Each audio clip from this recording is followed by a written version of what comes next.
bandhig dhaqameed ay ka soo qayb galeen qoomiyado badan oo Soomaali ka mid tahay oo lagu qabtay magaalada Burlangay waddanka Sweden. waxaa maanta magaalada Burlangay waddanka Sweden lagu soo bandhigay bandhig dhaqameed kaas oo ay qayb weyn ku lahaayeen dadka Soomaalida ee degan magaaladan Burlanga isla markaana sanadkiiba mar la qabto.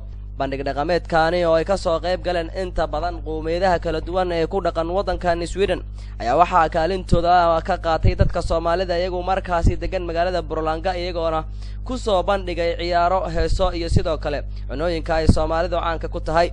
waxaa goobta lagu soo bandhigay ciyaaraha iyo heesaha si aad uga dhex muuqday dad aad u badan oo isla markaana intooda badan ah Soomaali iyadoo aad wajiyadooda ka dheehan karto sida wanaagsan ee markaasi ula dhacsan yihiin dhaqanka Soomaalida. mursal Ismaaciil Ciise oo ka tirsan madaxda jaaliyadda Soomaalida ee gobolkani ayaa ETN TV uga warbixinaya bal waxa uu ku saabsan yahay bandhig dhaqameedkani. barnaamijkan waxa la dhahaa barnaamij dhaqameed ay dadka kala dhaqamada ay ka kala duwan wadamada kala duwan caalamka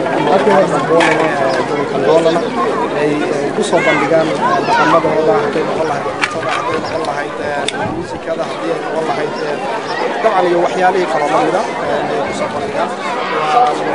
xaflad sanadlaha bandhig sanadlaha weeye oo soo socda siina socon doona. waxaa ka qayb qaadanaya bulshada Soomaaliyeed Kurdistaan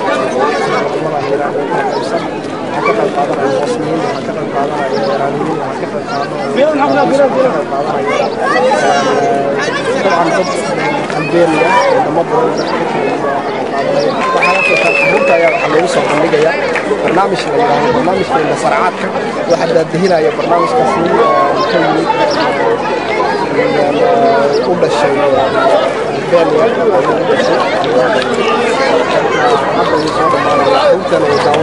qoomiyadihii halkaasi ka soo qayb galay isla markaana dhaqamadooda ku soo bandhigay ayaa waxaa ka mid ahaa waddanka Thailand oo halkaasi ku soo bandhigay qoobka ciyaarka waddankoodu gaarka u leeyihiin iyagoo markaasi dadkii halkaasi ka soo qayb galay aad ula dhaceen.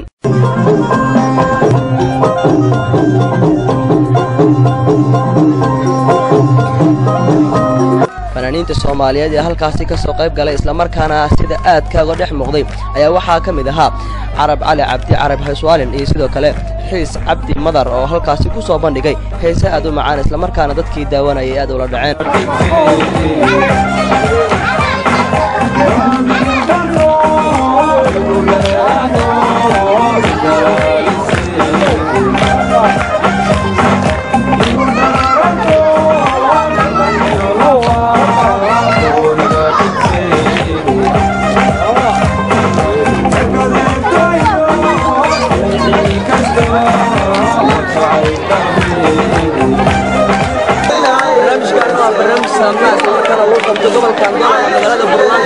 waxaa lagu soo bandhigaa qomood walba dhaqankeeleedahay taasoo maanta ay Soomaalidu ka qaataan.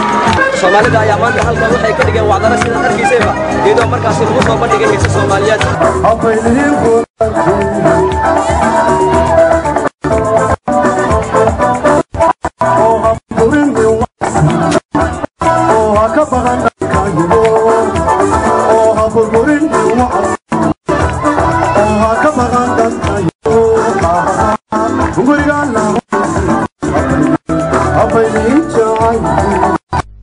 maaha markii ugu horeysay ee bandhig caynkaani oo kale lagu qabto magaalada Burlanga hase yeeshee waa bandhig loogu talagalay inay dadka ku nool waddankani gaar ahaan magaalada Burlanga ay ku kala faa'iideystaan dhaqankooda kala duwan maadaama dadku aysan ahayn isku dhaqan. Cabdikaafi Maxamuud Kaafi Carab TV-ga caalamiga ETN Burlanga.